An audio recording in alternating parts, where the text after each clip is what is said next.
back for another banger.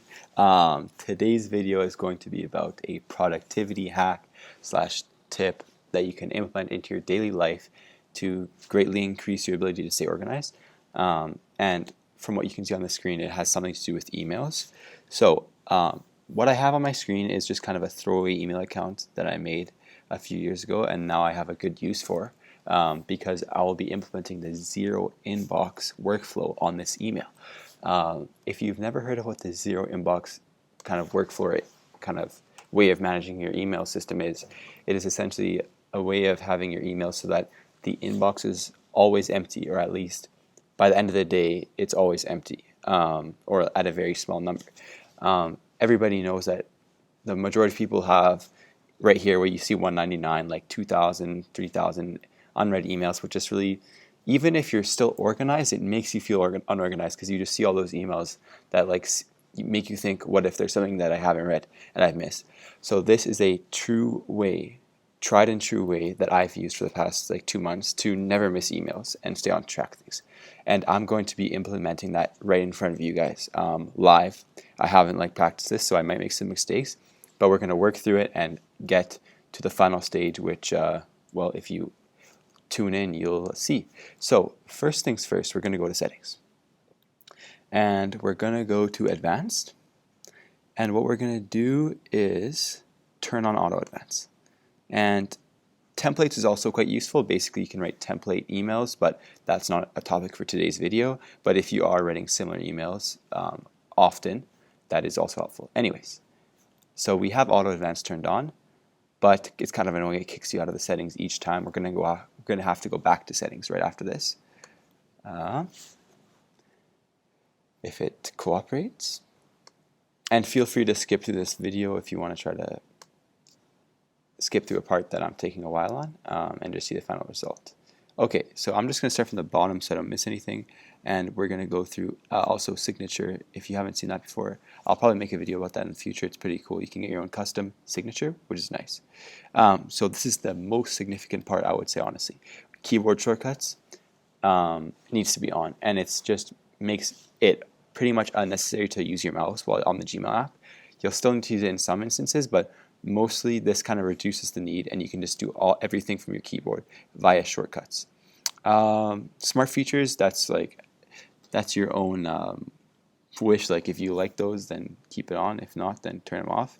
Just like their AI model, their AI engine that recommends images. And I'm looking for one other thing if it's there, unless it's on another page. Oh, there you go. Auto advance is also very important. And when we auto advance, we want to go to the newer conversation off of the default, which is older. Let's go ahead and save changes. And then I think there's just a few other things. I'm going to remove this promotion and social thing as well because I don't like it at all. So let's go to inbox. Take those off. I hate those. And then we're going to actually do multiple inboxes. And we're just going to say right of the inbox for that. And this is just, I mean, you might not know what we're about to do, but it's just basically going to show multiple inboxes superimposed on the main page. And you can just pick the number of emails to show on the first page, which would be 10. I'll just pick that kind of randomly since I like the even number. And then like you'd have to switch to the next page to view like the 11th, for example. And I don't like it important, so I'm going to turn that off. And don't use my past actions because I don't want you guys to use my past actions. And I'm not sure which one is the right one for filtered, but it's not that big of a deal. Let's see what it looks like right now after we save changes. Okay, perfect. So now you'll see that we have these two on the right, but those are not the actual ones we want to use. So in labels, basically the zero inbox is split up into 3 main inboxes.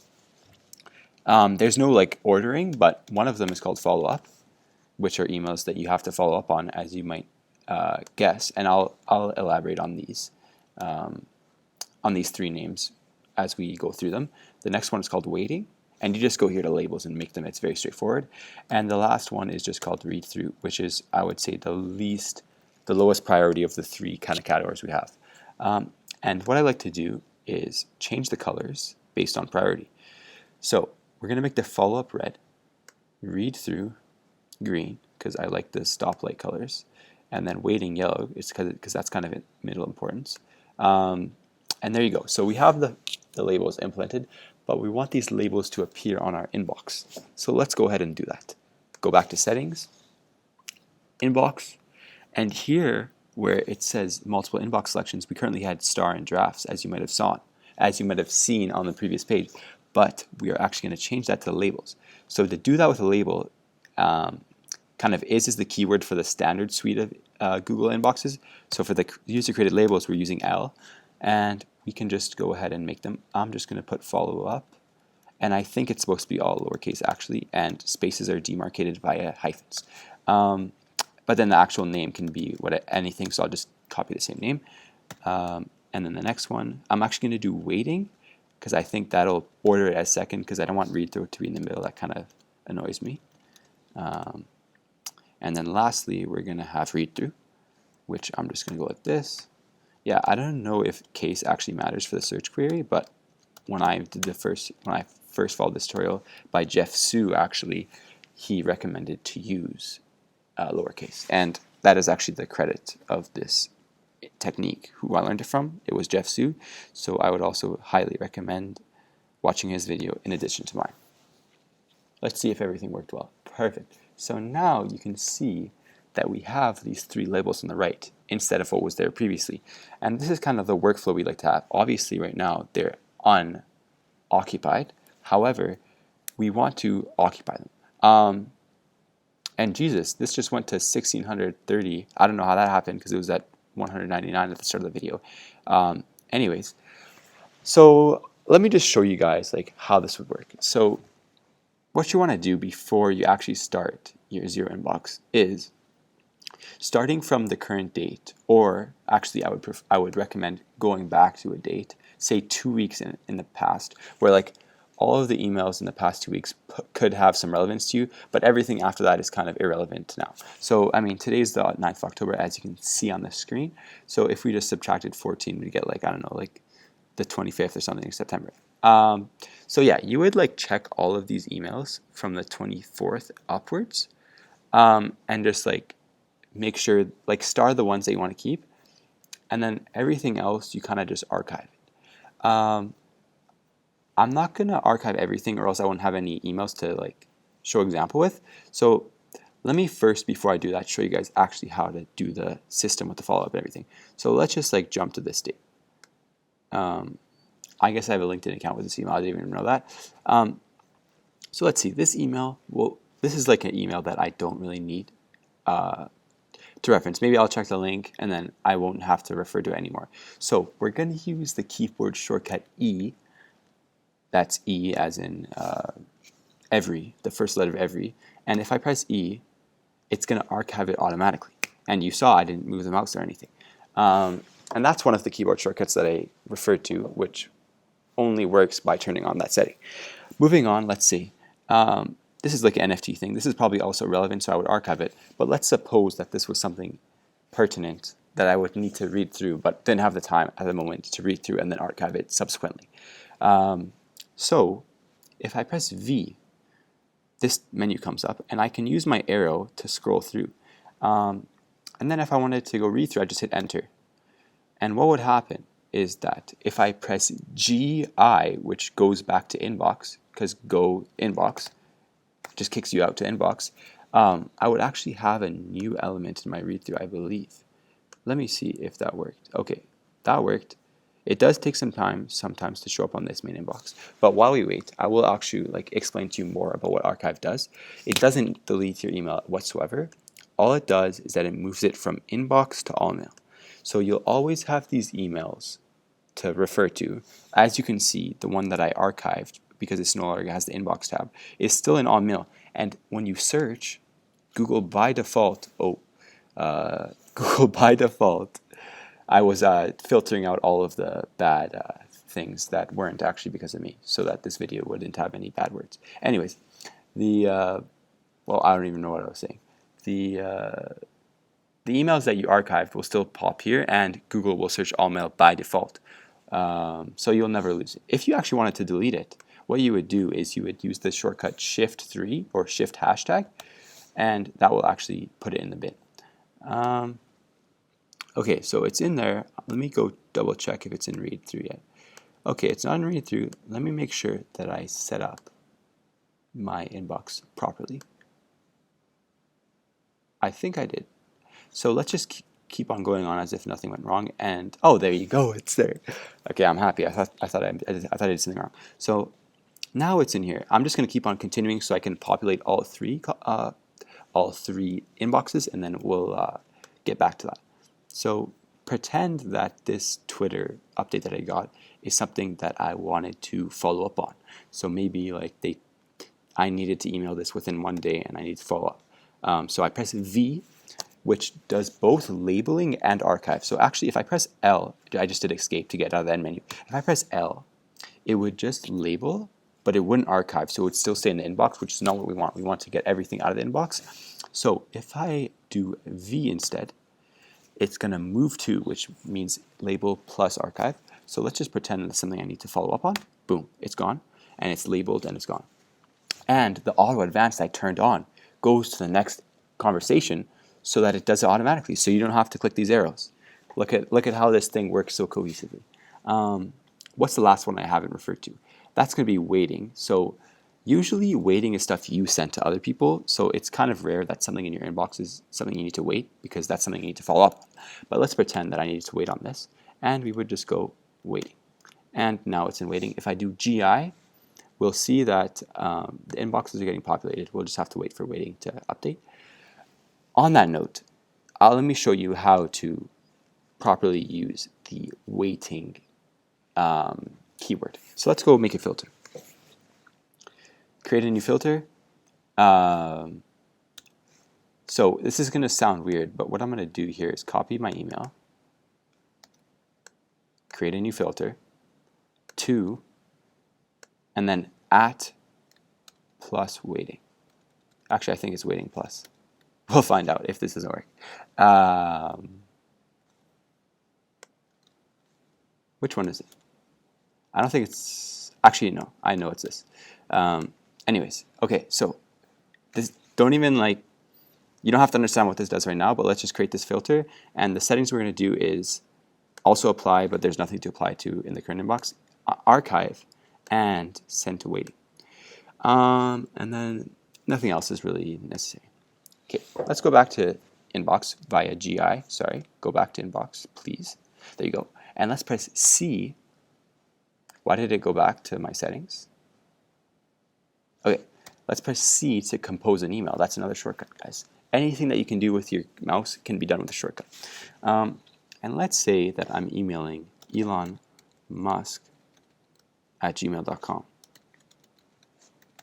And Tesla shares. No, actually Twitter shares, because that's more current. So I'm trying to buy Twitter shares from Elon because he bought them all. In the BCC, what I'm going to do is strange.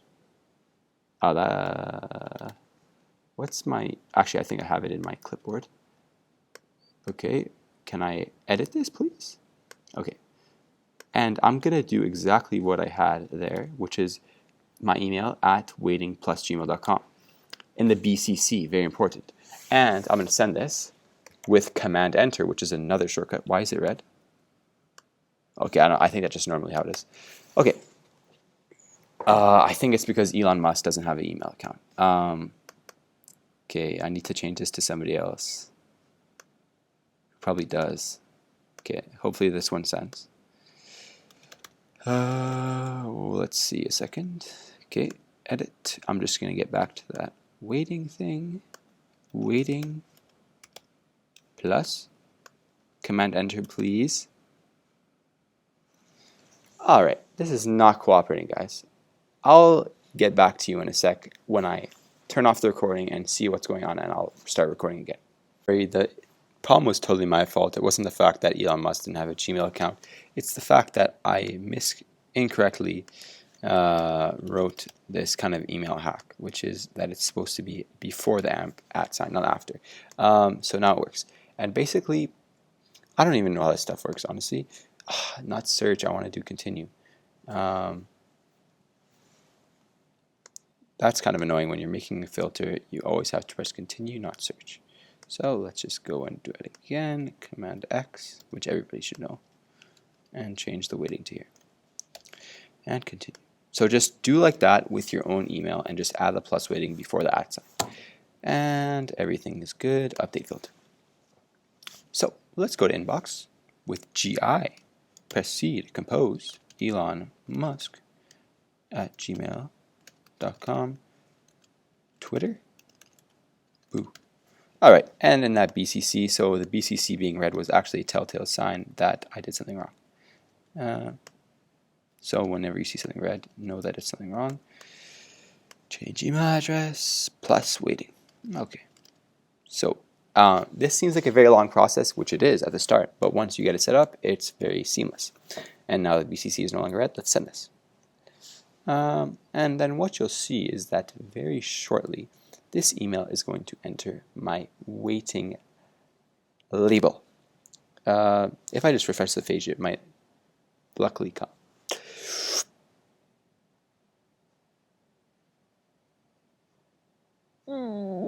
Please. There you go. Okay, so basically what this does, all right, I don't know why I just open a new one, escape to get out of there. When I use this filter, it detects that I have this email, which I just kind of made, which is my email, but with like a kind of a tag. And like, I don't know, Google made this thing where like you can add a plus and then anything there, and you want to BCC it because you don't want your sender to see what this weird thing that you put. But like this basically just kind of gives a unique ID to your own email, and you can put anything here. Actually, you can put anything you want. I just put waiting because it's for the waiting inbox. With that filter, I said that anything that is sent from this is going to sent to this, sorry, not from, to this is going to go into this inbox. So it is in there now, and now when I send something, it is just going to go into my waiting. Oh, I forgot to archive it though. Hold on. Sorry guys. I need to archive it as well. Or I thought I did. Okay, skip inbox. It should archive. Let's try this one more time. Go GI with this, which is go to inbox, and let's compose another email to see now that it's set up how fast it is. So let's go Elon GGPPP at gmail.com. That's him, the man. Not CC. Okay, what you'll see is that now it's saved as an email. So I don't have to type it. I just have to press the first letter and I press enter. It's there, boom. And now when I press Command Enter to send it, it's going to instantly get archived. As you saw, it popped in and out. And then it's going to get sent into waiting without me doing anything except putting it in BCC. So this is so clutch, guys, because anything that you need to send, which you'll be waiting for, is going to go straight in there. And one thing which I failed to mention earlier is the fact that this type of workflow literally nullifies the need for these stupid stars and these stupid important labels that Google made, because all that does is make you more disorganized, because it's not actually sorted by kind of type of inquiry or type of email. It's only sorted by importance, which is not ideal at all, in my opinion, because I used it for years and I actually never like benefited from the use of star or from the use of important. But now that these three categories come in, which essentially describe the three types of emails that you can have. There's no other email. Like, try to think of it. What other kind of email can you have that's something that's not something that you need to read through, not something that you need to wait for, not your fault. In fact, if you have found another category, you probably just have to archive it. So you just go and press E to archive. So like I was telling you before, when you archive when you go ahead and get the 2 weeks, the 2 recent weeks, and save that, just like start. So what I would do is like star everything on this first page, and I can just press S to start that. Oh, it doesn't apply to everything? Is that right? That's weird. Okay, let's just star all. Okay, star everything, and we're just gonna go select everything and archive it all. So E. And like I told you guys, none of this stuff is getting deleted. It's only going to all mail. And then what we're gonna do, once this loads up, it takes a while. We're gonna press GS to go to start. Okay, I have 50 emails, and we're gonna move this back to inbox. I only starred them kind of to label them as something I don't want to archive. And let's move this all back to inbox if I can. Let me just find it. Move to inbox. Perfect. And now we have a more manageable workload. And I'm just going to unstar everything. Please, only unstars the first one. That's so stupid. Okay, unstar everything. I guess it doesn't apply to everything in this specific instance. So now that we have only 48, we can actually manage this and we can get to the 0 inbox. So I'm just going to start at 50, and I'm just going to start pressing E to get to something more manageable, like 20 emails, because that's probably how many emails you can expect to get in a certain day. So I'm just archiving these, boom, boom, boom. One other thing you can do is M to mute, which is like archive, except if somebody replies in the CC, like this is kind of hard to understand, but if somebody sends an email to a lot of people in the CC and somebody replies to the CC and you archived it, it'll come back to your inbox because they replied to it. Just how if you archive an email and somebody replies to you, it'll come back to your inbox, which is kind of helpful. If you mute it and somebody replies to the CC, it will not come back to the inbox. But if they reply directly in the to field to you, it will come back. And honestly, I probably didn't explain it well, so just search up on Google to learn more about that. Let's continue archiving stuff. And another one that I like to teach you in passing is B, which is probably the most useful of these features, but maybe the hardest to kind of, the hardest to like kind of use with purpose, because I always forget to use it. But it's with B, and it snoozes. So when you snooze, if for example you get an email that is only relevant next week, these are all the pre-recommended dates, by the way. You can do select date and time to get your own custom one. You can snooze it, and it's going to go into your snoozed inbox and will come back as if it was a new email at the date specified. And this is one method that you can use to keep your email less crowded with stuff that isn't pertinent to the exact moment. Like this is a very important thing, because you're just decluttering your inbox, and it's still going to come back eventually. So now you can see it's in snoozed, and if I click on it, what the hell? Or I don't even have to click. I just have to press enter. You'll see that it's going to come back on the 11th October at Tuesday. Yeah. Anyways, let's continue on. And yeah, just remember that V goes to follow up. I mean, V goes to any of them, so we can do follow up, read through, waiting, and then I think you guys know now like how it works. So I'm just gonna quickly archive all of these. And so this is what, and you get this nice message. I never knew about this message until 2 months ago, because I always had an inbox with 2,000 messages. But you get this nice image that says nice message that says no new emails, and now everything is in these 3 folders. So let's say you categorized or labeled everything into the 3 folders. Now, so like follow up, obviously I would just kind of check that throughout the day to make sure, like, okay, maybe I have to follow up to tomorrow, so it's not pertinent, but like make sure you don't forget about something and follow up. And that's a good thing, right? It's red and it's right in front of you, so you won't forget. Waiting is more something that you don't do anything about until they respond, but you make sure that they respond by the day. So you'll watch the stuff in waiting, and then if they don't respond in the time, then you're going to follow up with them. So yeah, you can actually use K and J as well to iterate through your emails. So K goes forward and J goes backward, and then once you're done, if something you're no longer waiting, I failed to mention this, you're going to press L, get out of waiting, don't worry about social, that's irrelevant, and then you're going to have to press K to get to the next email. And you can't archive these ones to get rid of them because they're already archived. So let's just do the same thing, waiting,